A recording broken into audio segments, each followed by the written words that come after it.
No. Left 600. You applied for VRS? Yes, I applied for that. Actually, I talked with one person and then after that I was in Telegraph. I know. 7 years. So I came to Calcutta and just when as you were coming here, then I Good. Good, good.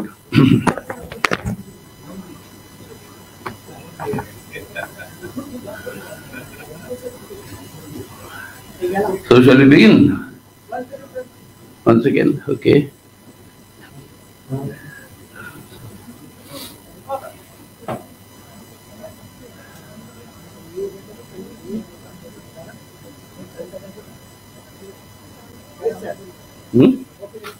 Ready? तो what do you prefer, Hindi या English या क्या बोलूं मैं? हिंदी हिंदी की बांग्लादेश शुरू तो करबो কিন্তু কিন্তু বাংলাতে আপনি প্রশ্ন জিজ্ঞেস করুন আমি উত্তর দেব ওটা ওরকম বাংলাতে হবে কিন্তু আগামী শুরুয়াত যেটা বেসিক পয়েন্ট যেটা আমি বলতে চাইছিলাম ওটা আমি বলিনি हिंदीते या अंग्रेजीते हिंदीते बोलो इंग्लिश सब मिला के अंग्रेजी हिंदी देखिए साहब पहली बात तो ये है कि बड़ी खुशी की बात है बड़े दिनों के बाद आपके अपने पुराने दोस्तों से मिल रहा हूँ मैं और ये थैंक यू वेरी मच कि आप सब लोग आए प्रेस कॉन्फ्रेंस में। पहली बात तो ये है कि 4 फेज चुनाव हो चुके हैं। अब लोकसभा के मेजॉरिटी के ऊपर वोट पड़ चुका है। ये अलग बात है कि हमारी शिकायत इलेक्शन कमीशन से है अभी भी कि अभी तक वो फाइनल वोट कितना पड़ा किस फेज में किस जगह पर वो फिगर्स अभी तक दे रहे हैं और ये हम समझते हैं कि बहुत गलत हो रहा है। हमारे देश की जनतंत्र के लिए ही डेमोक्रेसी के लिए ही ये बहुत बड़ा एक किस्म से एक चैलेंज और एक डेंजर है कि ये ओपन करता है रास्ता कि फाइनल फिगर्स में कुछ मैनिपुलेशन के लिए और ये जो लैक ऑफ कॉन्फिडेंस है कि ये फिगर्स ना मिलने की वजह से वो इलेक्टोरल प्रोसेस को ही एक क्वेश्चन मार्क में डाल देता है। अब ये अलग बात है लेकिन ये 4 फेज के अंदर जो भी नजर आया और मुख्य रूप से पहले 2 फेजेस के बाद जिस तरीके की रिएक्शन मोदी साहब अमित शाह साहब और बीजेपी के अंदर शुरू हुआ वहां से एक बात स्पष्ट हो चुका है कि हर फेज के अंदर जितने सीट आज भाजपा और एनडी अलायंस क्योंकि वो हमको इंडी अलायंस बुलाते हैं मोदी साहब हम उनको अंडी अलायंस बुलाएंगे तो जो अंडी अलायंस को जितने सीट मिली हैं उससे कम सीट मिल रहा है ये बात स्पष्ट हो चुकी है और ये स्पष्ट होने के वजह से वो पूरा रुझान जो उनका कैंपेन का है उसके अंदर एक बहुत ही बड़ी बदलाव आई। पहले ये उनका रुझान होता था कि मोदी साहब की गारंटी हम ये करेंगे हम वो करेंगे हम ये कर दिए वो कर दिए वगैरह वगैरह। अब ये 2 फेजेस के बाद से प्लेट उन्होंने बदल दी फिर वापस घोर सांप्रदायिक ध्रुवीकरण पे उतरा है शार्पनिंग ऑफ कम्युनल पोलराइजेशन वो एक ही हथियार उनके पास बचा हुआ है। The only weapon that they find that is left in their arsenal is the sharpening of communal polarization. And immediately after that वो राजस्थान बांसवाड़ा स्पीच के साथ शुरू होता है। This communal polarization is sharpened in various ways. Only बाद में जब वाराणसी में अपना नॉमिनेशन फाइल करते हैं मोदी साहब तब कहते हैं कि ये सब गलत है कि मैं हिंदू मुस्लिम नहीं बोलता मैं हिंदू मुस्लिम बोलता हूं तो I can't stay in politics वगैरह वगैरह। But the very next day onwards, again, that anti-Muslim tirade continues. So being anti-Muslim and sharpening the polarization between Hindu and Muslim, that is the only weapon that is left in the armory of the BJP. And based on this, they are seeking to consolidate the communal Hindutva vote bank, which they hope will move electorally, give them advantage. So this is their entire core thrust of their campaigning. Even today, the main thrust of all their speeches is again that today, speaking in Rajasthan or someplace, Home Minister talked about Kashmir, and he said everybody in other parts of India will rise to the defense of our claim to the POK being part of Indian territory.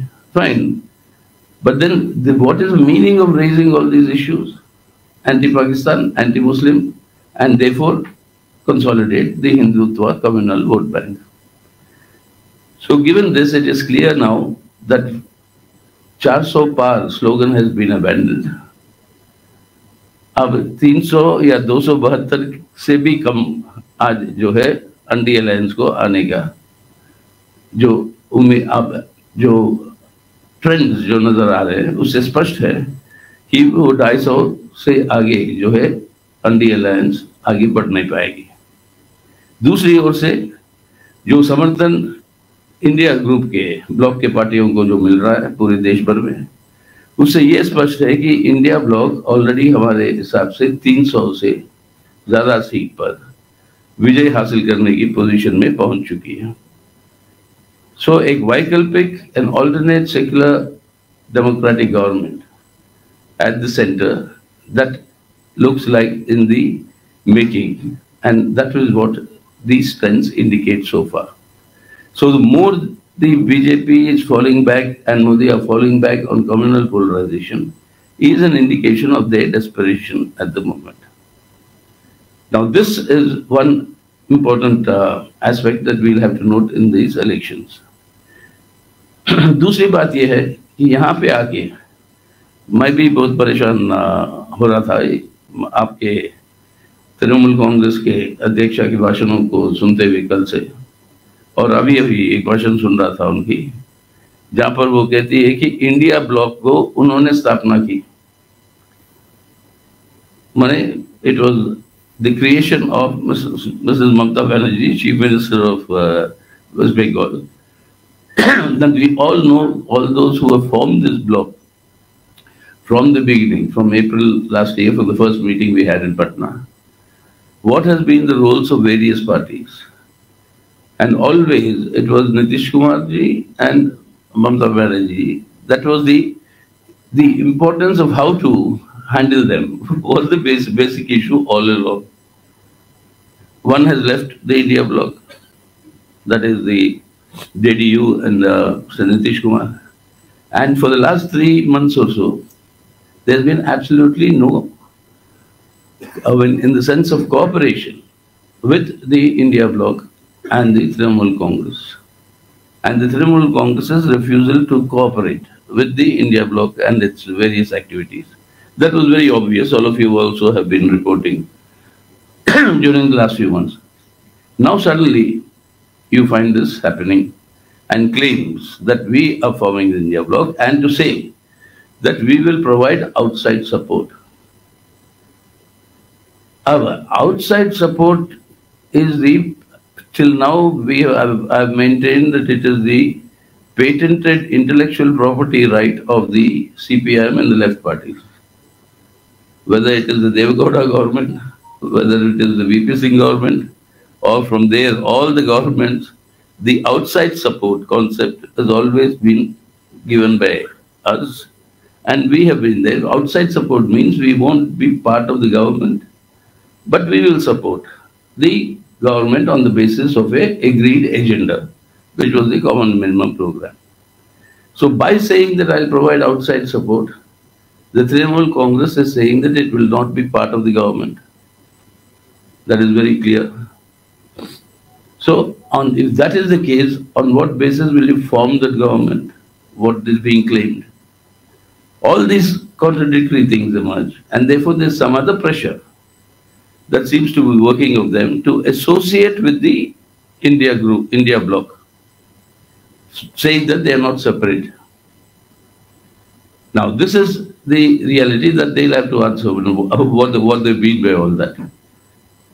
Lekin what we are seeing now is that because of the trend of the voting by the Indian people against the BJP and the anti-alliance, you find that the BJP which has already weaponized the ED and the CBI, using the ED and the CBI to break the opposition party. They've been doing it for some time now, but now that is also intensifying.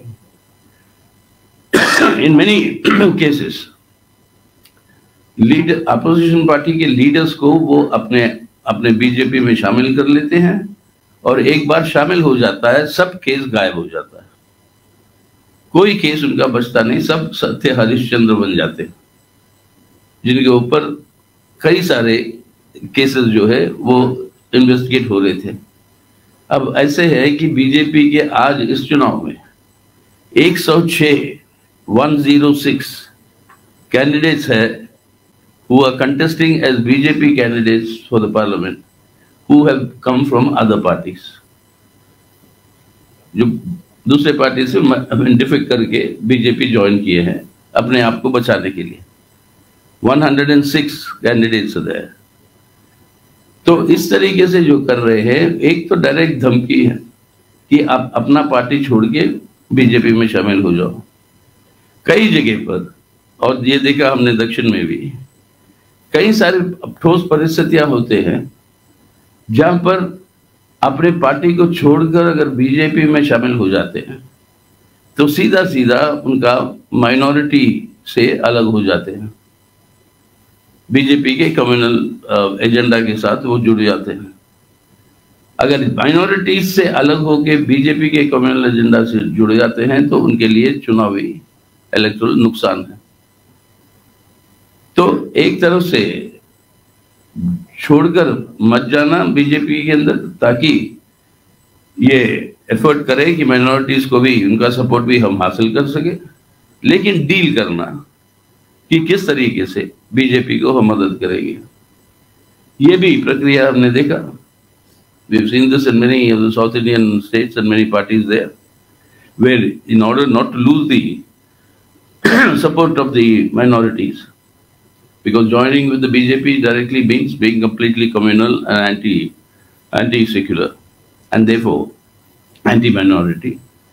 In order to preclude that, you remain outside of the BJP, but do deals with the BJP, so that you can help them. Now, what is operating where, I don't know, that they'll have to say.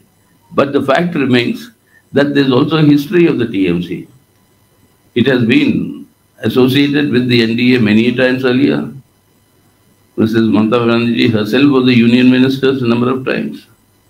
Even after the Godhra, the communal program happened, she rejoined the NDA and became a cabinet minister under Mr. Vajpayee. So, given all that history, etc., whatever that be the case, whatever they may be doing, but they cannot really mislead the people, because everybody knows what has been their role in bringing together the opposition parties in the country into this India bloc. So that is, they'll have to explain to the people. But the fact remains कि बंगाल के अंदर आज कांग्रेस और CPI दोनों मिलकर पहले से ऐलान करके इकट्ठा एक जॉइंटली दोनों मिलकर एकजुट के रूप में बीजेपी के खिलाफ और तृणमूल कांग्रेस के खिलाफ, इन दोनों के खिलाफ हम जो है आज इस चुनाव में भागीदारी है, और ये रोल जो है हमारा ये और मजबूती के साथ आगे बढ़ रहा है। और जहाँ तक हमारे रिपोर्ट से आज और कल कई सारे पब्लिक मीटिंगों में मैं भी था, जनता का रिएक्शन भी मतलब सामने नजर आ रहा था। तो इस बार इस कांग्रेस सीपीआईएम इस जोट के लिए ज्यादा जो है स्वीकारता है, एक्सेप्टेंस है लोगों के बीच में। So we are the ones who are firmly fighting the BJP and the Trinamool and the other deals whatever that may be happening.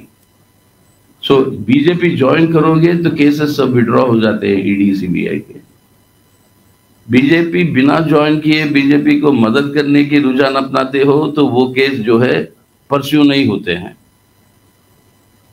ये भी एक प्रक्रिया, we have seen it happening in many parts of the country with other parties. So that is something that they'll have to answer. But this is the reality.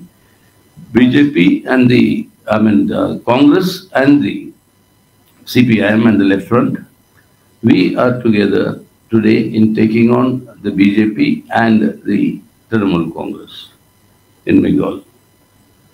And finally, what I want to tell you is that even the stands that are being taken by the Trinamool Congress on various issues, I really don't understand what is their position on the CAA now that they are talking. Because when the CAA was adopted, parliament के अंदर जब वो पारित हुआ था, उस समय Trinamool Congress vote के टाइम पे गायब था। वो वोट डालने के टाइम पे वो वॉकआउट कर गए या जो भी है, मतलब वो प्रेजेंट थे नहीं।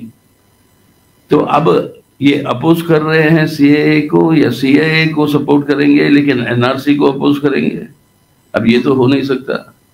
एनआरसी बनती है सीएए की वजह से, और ये क्रोनोलॉजी, ये शब्द के साथ अमित शाह जी ने तो पूरे देश को समझाया। सीएए का मतलब क्या है? सीएए पारित होते ही एनपीआर और एनआरसी फॉलो करेंगे, तो एक को दूसरे से अलग नहीं कर सकते हो। अब ये क्या लॉजिक है, ये भी समझ में नहीं आता तृणमूल का। साफ साफ बताइए, अब सीएए के साथ है या विरोध में? हमारी सरकार जो केरल में है ने साफ कह दिया कि सीएए को हम लागू नहीं करेंगे केरल के अंदर। अमित शाह साहब का जवाब ये था कि कोई एक स्टेट डिसाइड नहीं कर सकता, ये सेंट्रल लॉ है। सेंट्रल लॉ भी हो कि इसकी इम्प्लीमेंटेशन, वो जो करवाने का काम है, वहां पे स्टेट गवर्नमेंट का रोल है और वो रोल हम प्ले नहीं करेंगे, ये हम स्पष्ट रूप से कह दिया।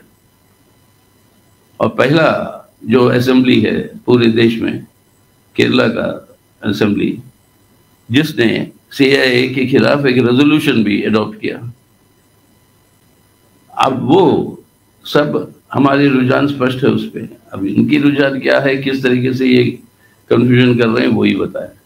लेकिन कुल मिला के क्लियरली आज बीजेपी के एजेंडा के खिलाफ अगर कोई फोर्स खड़ा है तो वो है ये इंडिया ब्लॉक, और इनका स्वीकारता या एक्सेप्टेंस पूरे देश भर में सब जगह पर ये जो है बढ़ रहा। अब ये आखिरी 3 फेज है, और आखिरी 3 फेजों के अंदर भी जहां जहां पर ये चुनाव हो रहे हैं, वहां से जो रिपोर्ट्स जो आ रहे हैं कि ये टेंडेंसी जो शुरू हुआ फर्स्ट फेज से, जो एंटी बीजेपी और एंटी मोदी का, ये ट्रेंड जो है और जोर पकड़ रहा है। सो इसके अंदर हम समझते हैं इस बार वेस्ट बंगाल के अंदर काफी कुछ परिवर्तन आएंगे। ये नॉर्मल, मतलब उस तरीके की बाइपोलर सिचुएशन नहीं होगी जो तृणमूल बीजेपी की। यहाँ पे ये एक ट्रायंगुलर आज कंटेस्ट है, और इस ट्रायंगुलर कंटेस्ट में हम समझते हैं कि कांग्रेस लेफ्ट कंबाइन का एक भारी मतलब एडवांसेस जो है आने वाले दिनों में हमें नजर आएंगे। और फाइनली यही है कि इलेक्शन कमीशन को हमारी आग्रह उनसे यही है कि ये इस तरीके की जो डाउट्स जो आ रहे हैं, और ये भी बताया हम आपको, इतना डेस्परेट है आज मोदी सरकार कि वो समझती कि वो वापस नहीं आ रहे सरकार में। मॉडल कोड ऑफ कॉन्डक्ट उसको इम्प्लीमेंट होने के बाद नॉर्मली कोई सेंट्रल अपॉइंटमेंट्स होते नहीं है। एक बार ये कोड जारी हो जाता है, once the code is actually functional, no central appointments are normally done. लेकिन after the model code of conduct was adopted, was implemented, began following, the BJP government, Modi government, has appointed the Vice Chancellor of the Aligarh Muslim University, has appointed the Director of the Rajiv Gandhi National Center for Youth Development at Sri Perumbudur, where he was assassinated in Tamil Nadu, and is now holding interviews for the appointment of the Vice Chancellor of the Pondicherry or Puducherry Central University. So Central University Vice Chancellors and heads of central educational institutions being appointed is a clear indication that they are in a desperation to control higher education, to push the Hindutva agenda in higher education, and to rewrite Indian history, which is part of the Hindutva project. So they don't want any interruptions in this, so they are making such illegal appointments. And the Election Commission does not say a word about it. These are clear violations of the MCC. लेकिन ये नहीं हो रहा. So indication साफ है कि मोदी साहब के लिए और केंद्र में अंडी अलायंस के सरकार के लिए ये भरोसा नहीं है उनको कि वो वापस आ रहे हैं. तो इसलिए उससे पहले जितने भी ये काम हो जाए अपॉइंटमेंट्स के, वो सब जल्दबाजी में है करने के लिए, ताकि they'll be able to, particularly in the field of higher education, control the higher education and their pet project of rewriting Indian history. Well, कुल मिला के ये सब, the summing up of all this is that the left secular forces alliance, that is the left Congress alliance in Bengal, will have a very, very improved and a very impressive showing when the results are announced for these Lok Sabha elections. So this, I mean, ये मोटा मोटी আমাকে যেটা বলতে হলো আমি বললাম হিন্দিতে ইংরেজিতে আপনি বললেন তো মিশিয়ে বলতে, তো মিশিয়ে তো বললাম. তো এখন আপনার প্রশ্ন যদি আছে তো জিজ্ঞেস করুন. তৃণমূলের অবস্থান সেটা তাদের পরিষ্কার করতে হবে. মমতা বন্দ্যোপাধ্যায়, অভিষেক বন্দ্যোপাধ্যায় তারা সর্বত্র জনসভায় বলছেন যে সিএএ এবং এনআরসি আমরা এই রাজ্যে কোনো মতেই লাগু করতে দেব না. কি বলবেন? কিন্তু আমি তো শুনলাম কি ও বলছে কি সিএএ ঠিক আছে কিন্তু এনআরসি নেই. এটা মানে কি? এটাই তো, তাই জন্য আমি বললাম एनआरसी আসবেই না যদি সিএএ না থাকে. और एखुनी सरकार तो बोलছে কি 6 লোককে দেখালো আজকে ফটোগ্রাফে কি এরা কে সিএএ দিয়ে সিটিজেনশিপ মিলে গেল পাকিস্তান থেকে, যে হিন্দুরা এসলো on an visa, on an Indian visa. अरे ऐसे लोगों को आप सिटीजनशिप बिना सीएए के भी दे सकते हैं. वो पहले से वो कानून है. 14 एक तरफ से 14 बोलते, एक तरफ से 34 बोला. अभी आप कितने बोले, लेकिन दिखाया फोटो में क्या 6 लोगों को. अब ये तो बिना सीएए के भी दे सकते थे, और वो भी अभी चुनाव से पहले दिखाना है. 5 साल में कुछ हुआ ही नहीं. जी जो है हमेशा करती रही है. उन्होंने कहा कि हम इसको लागू नहीं होने देंगे, लेकिन कल अभिषेक बनर्जी ने मीटिंग में कहा कि हम इसको सपोर्ट करेंगे अगर ये अनकंडीशनली हो. अगर ये मतलब कंडीशन है ना कि ये डॉक्यूमेंट वो डॉक्यूमेंट ये वो कहते नहीं, जो अप्लाई करता है आप उसको दे दो. अगर ऐसा होगा तो हम सपोर्ट करेंगे. देखिए साहब, सीएए का विरोध क्यों कर रहे थे? सीएए पहली बार हमारी संविधान का ठीक पूरा उल्लंघन है कि वो नागरिकता सिटीजनशिप वो लिंक करता है एक व्यक्ति के धर्म के साथ. That citizenship is linked to the religious affiliation of the person. ये हमारे संविधान के खिलाफ है. किसी भी धर्म के साथ आप जुड़े हो, नास्तिक भी हो हमारे जैसे, आपके अधिकार बराबर है. और सिटीजनशिप को लिंक करना विद द रिलीजियस एफिलिएशन में, that is the basic violation of the Indian constitution. वो फाउंडेशन है आपका इसका अपोजिशन का. अब ये अनकंडीशनली अप्लाई करेगा मतलब क्या है? अनकंडीशनली अप्लाई भी करेगा तो नॉन मुस्लिम्स को ही करेगा ना. आज का सीएए तब अनकंडीशनल कैसे हुआ? बाय डेफिनेशन सीएए के अंदर मुस्लिम्स आर एक्सक्लूडेड. तो अनकंडीशनल क्या हुआ मतलब? यानी तुम एक्सेप्ट कर रहे हो बिना मुसलमान के, नॉर्मल। वही है दिक्कत। আজকে সুপ্রিম কোর্ট বলে দিল যে ইডি যখন খুশি কাউকে গ্রেফতার করতে পারবে না, যদি অ্যারেস্ট করতে হয় আদালতের পারমিশন নিতে হবে। সুপ্রিম কোর্ট ভালোই বললো, যেটা আমরাও আমাদের কন্টেনশন ছিল। কালকে যেরকম প্রবীর প্রকাশ তাকে मतलब वो बेल रिलीज करते ऑर्डर दिल, परसों दिन गौतम नवलखा के अलगार परिषद केसे ओके बेल के ऑर्डर दिल। एंड पूरा बेसिस कि चार्जशीट की आछे ओटा जाने ना, और चार्जेस सर्व हलो ना ওদের উপরে যারাকে তুমি অ্যারেস্ট করে ডিটেনশনে নিয়ে গেল, এটা ইলিগাল। এটা বললো, ঠিকই বললো। I think is absolutely correct supreme court যেটা বললো। সন্দেশখালী বসিরহাট পার্লামেন্টারি কনস্টিটুয়েন্সির আন্ডারে সন্দেশখালী লাস্ট 2 মাস ধরে আগুন জ্বলছে। সন্দেশখালীতে মহিলাদের টর্চার করা হচ্ছে, রেপের অ্যালিগেশনস আসছে, পুলিশ ইনঅ্যাকশনের অ্যালিগেশনস আসছে, এবং গোটা দেশে এই নিয়ে একটা সাড়া পড়েছিল, বিভিন্ন জায়গায় এই নিয়ে প্রটেস্ট হয়েছিল। কি বলবেন? এটা তো আপনারা সবাই জানেন, সরকার অ্যারেস্ট হয়েছিলেন আপনারা সবাই জানে সিপিএম এর রোলটা কি ওখানে। আপনারাও জানে কি আমাদের যে আর্লিয়ার যে এমএলএ ছিলেন ওদের রোল কিরকম ছিল, কিরকম ওরাকে আনজাস্টলি ডিটেনও করলো স্টেট পুলিশটা, আর তারপরে কোর্টের আদেশে রিলিজ করতে হলো। তো এইরকম জিনিস আমাদের রোল তো স্পষ্ট রূপ থেকে that is there, everybody is able to see ইট।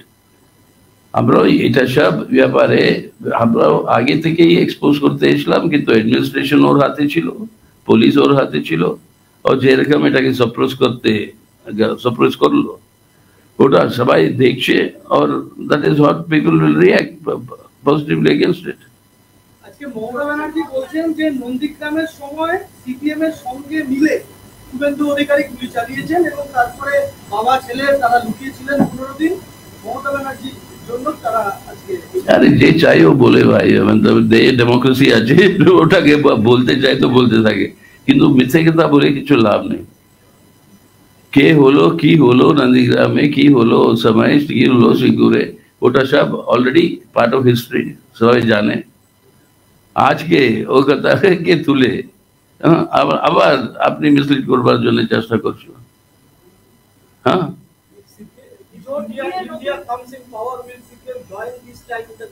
আরে that is the step, we'll cross the bridge when we reach the bridge. I know your background, you covered many of such formation of governments, so you must be curious about it, but we'll cross the bridge when we reach it.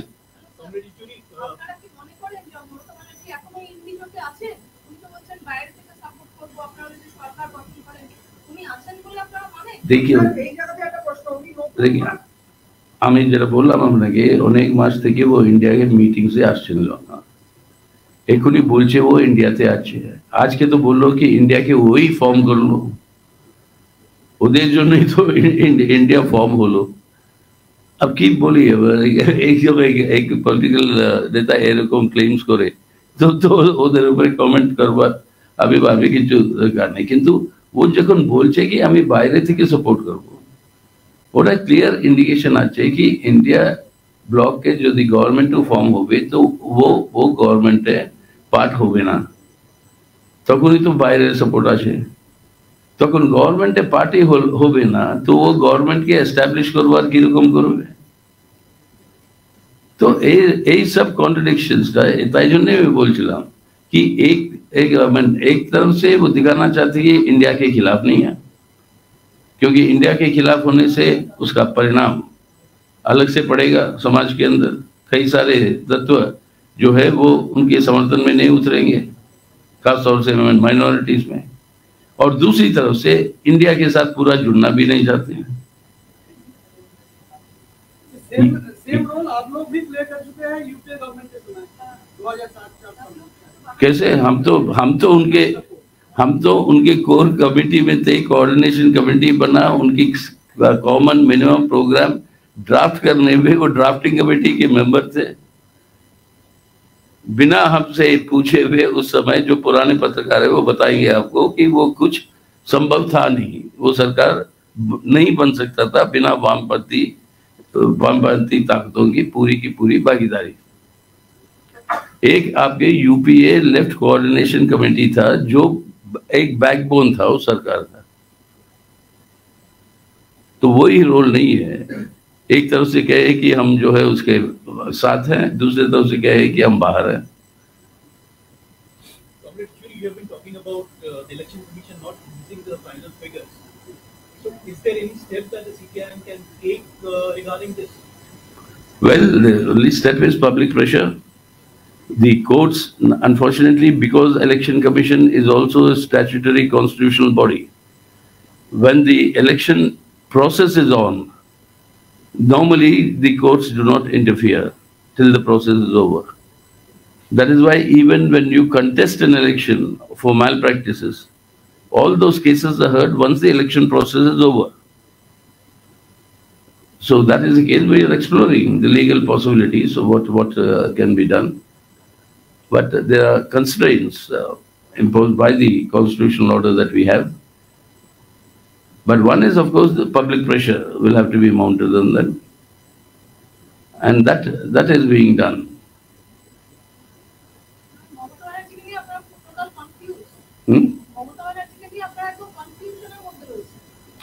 अब confuse আছে কি না জেনে শুনে ও কনফিউশনে আমাকে আপনাকে পাঠাতে চাই ওটা আমি জানি না। ও কনফিউজ আছে কি আমাকে কনফিউজ করবার জন্য, আমাকে মানে আপনাকেও সবাইকে কনফিউজ করবার জন্য এরকম বলে যাচ্ছে। কিন্তু একটা জিনিস ক্লিয়ার কি ও ইন্ডিয়া গ্রুপের সঙ্গে নেই, বাইরে থেকে সাপোর্ট করবে, ওটা নিজেই বললেন। বিধানসভা ভোটে নন্দীগ্রাম থেকে হেরে যাওয়ার বিষয় নিয়ে মুখ্যমন্ত্রী বলছেন আজ নয় কাল এর বদলা নেব, নন্দীগ্রাম আমাকে প্রতারণা করেছে, রিগিং করে ভোট লুট হয়েছে। বুঝতে পারলাম না কি বলেছে। নন্দীগ্রাম থেকে বিধানসভা ভোটে তিনি হেরে গেছেন শুভেন্দু অধিকারীর কাছে, এবং সেই বিষয় নিয়ে তিনি বলছেন আজ নয় কাল এর বদলা নেব, নন্দীগ্রাম আমাকে প্রতারণা করেছে, রিগিং করে ভোট লুট হয়েছে। लास्ट बिट की बोल रहे हो अभी? हाँ? जब शुभेंदु को मैं भाग दिया था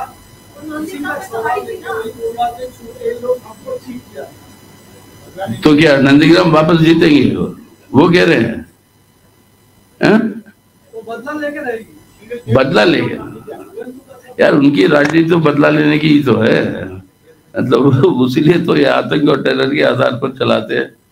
अब बदला लेके हम नहीं मानते कि राजनीति होती है हिंसा और बदला के आधार पर, वो तृणमूल की कैरेक्टर है। Okay, thank you very much once again, nice meeting all of you.